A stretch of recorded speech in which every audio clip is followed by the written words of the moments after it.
वकील बहू। जनक पेशे से एक बहुत अच्छी वकील थी, लेकिन कहते हैं ना, बहू कितनी भी बड़ी तोप क्यों ना हो, सास के सामने तो भीगी बिल्ली ही होती है।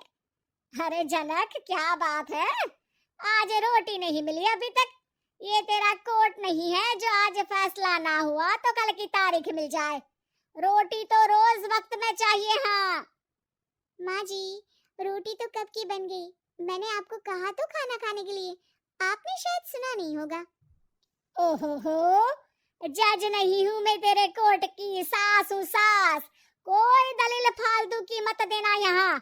बहुत जानती हूँ मैं इन वकीलों को, अपनी बात ऊपर रखने के लिए झूठ बोलने में जरा भी नहीं सोचते। तभी वहां जनक के ससुर आ जाते हैं। अरे भाग्यवान, क्यों बेचारे के काम को कोसती रहती है हमेशा। मैं भी तो था वहां जब ये आई थी तुझे रोटी खाने को बुलाने के लिए। सास को तो अब गुस्सा आ जाता है कि कैसे किसी ने बहू की साइड ले ली। अरे वाह जी वाह, वो तो मैं जानती थी कि कोई ना कोई गवाह तो ये पेश कर ही देगी, पर मैं तो अब सीधा खाना खाकर सोने जाऊंगी। मुझे आदत नहीं है किसी से बहसा बहसी करने की। पता नहीं कैसे ये वकील इतना दिमाग लगाकर खुद तो झूठ बोलते ही हैं, साथ में झूठे गवाह भी ले आते हैं। जनक को सास के ताने सुनने की अब आदत सी पड़ जाती। एक दिन जनक वकील की ड्रेस पर काला कोट पहनकर कोर्ट के लिए निकल ही रही होती है कि अरे कहाँ चली काला कौवा बनकर। टोक दिया ना, अब कोर्ट तो वकील वाली ड्रेस पहनकर ही जाऊंगी ना। वाह भाई वाह, दामिनी तो मैंने भी देखी है। सन्नी पाजी ने ऐसा ही कोट पहना था और कहा था कि तारीख पर तारीख, तारीख पर तारीख। मतलब कि कोई बात करनी है तो बोलिए, वरना वक्त नहीं है मेरे पास खराब करने के लिए। अरे पता नहीं तुझ में क्या देखा मेरे बेटे ने, सारा दिन वकीलों वाली बहस करती है, भोली भाली सास के साथ। अच्छा सुन, जो इतनी बहस मेरे आगे करती है ना, जरा अपने बॉस से कर ले, जो 1 साल भी ना हुए तेरी शादी को और काले कपड़े पहना दिए। अंदर जा और लाल कोट पहन कर आ, पता तो चले कि नई नवेली शादी हुई है।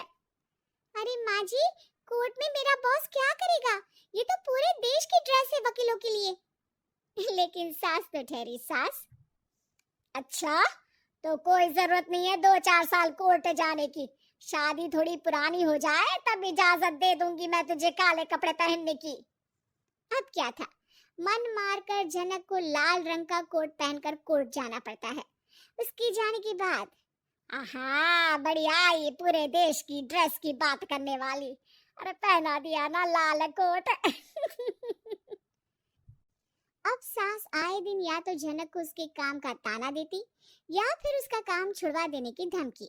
तंग आकर एक दिन जनक पति से कहती है, मैं सोच रही हूँ कि कोर्ट जाना बंद ही कर दूं। अरे क्यों यार, इतना अच्छा करियर है, क्यों छोड़ने की सोच रही हो? अरे लाल रंग का कोट पहनकर जाना पड़ता है, हर बात पर सास ताना देती है कि वकील तेज होते हैं, सवाल जवाब करते हैं, झूठी दलीलें देते हैं।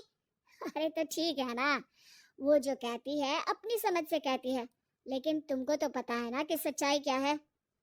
जनक को पति की बात से हौसला मिलता है कि तभी घर पर कुछ लोग आ जाते हैं। अरे आइए पंच साहब, कैसे आना हुआ? अरे भाई साहब, सुना है कि आपकी बहू वकील है। तभी वहां सास आ जाती है।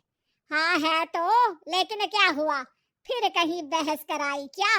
अरे हम तो खुद दुखी है उसके व्यवहार से। अरे भाभी जी, आपको तो पूरा मोहल्ला जानता है कि आप कितना बोलती है। फिर हम यहाँ बहू रानी की कोई शिकायत नहीं, बल्कि अपनी परेशानी लेकर आए हैं। ससुर जी खुश हो जाते हैं।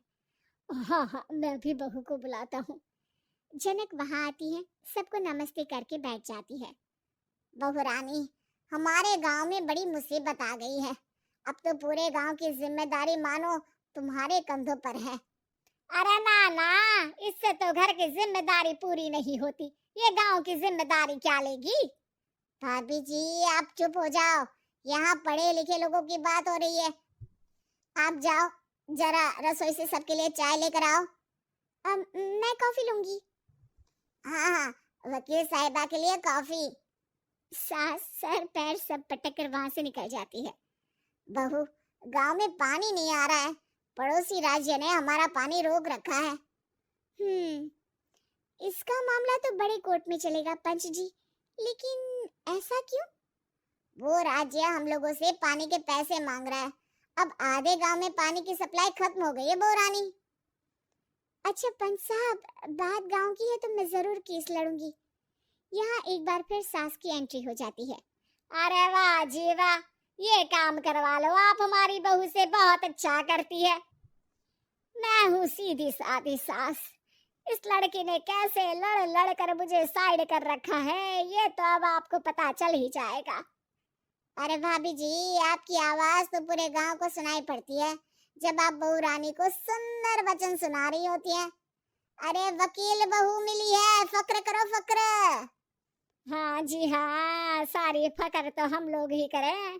खैर, अब जो केस लड़ेगी और पानी गांव में आ जाता है तो पंच साहब लिख कर देना होगा कि हैंड पाइप में सबसे पहले मेरी बाल्टी और घड़ा भरेगा। अरे फिर तो हम बहू रानी के नाम पर घर पर ही सप्लाई दे देंगे, लेकिन ये इतना आसान नहीं है। बहू, गांव के पास अभी वकील करने की भी पैसे नहीं है तो। अरे पंच साहब, ये मेरे गांव का मामला है, मैं आपसे एक भी पैसा नहीं लूंगी। सास को बहू की बात पर गुस्सा आ जाता है, लेकिन सबके जाने के बाद झनक मन लगाकर गांव की परेशानियों को दूर करने में लग जाती है। और वो दिन भी आता है कि झनक केस जीत जाती है। अरे आज तो प्लम्बर आकर घर तक पाइप लगा गया है। खुश हो जाओ, मेरे कारण तुम लोगों को घर के अंदर ही पानी मिल जाएगा।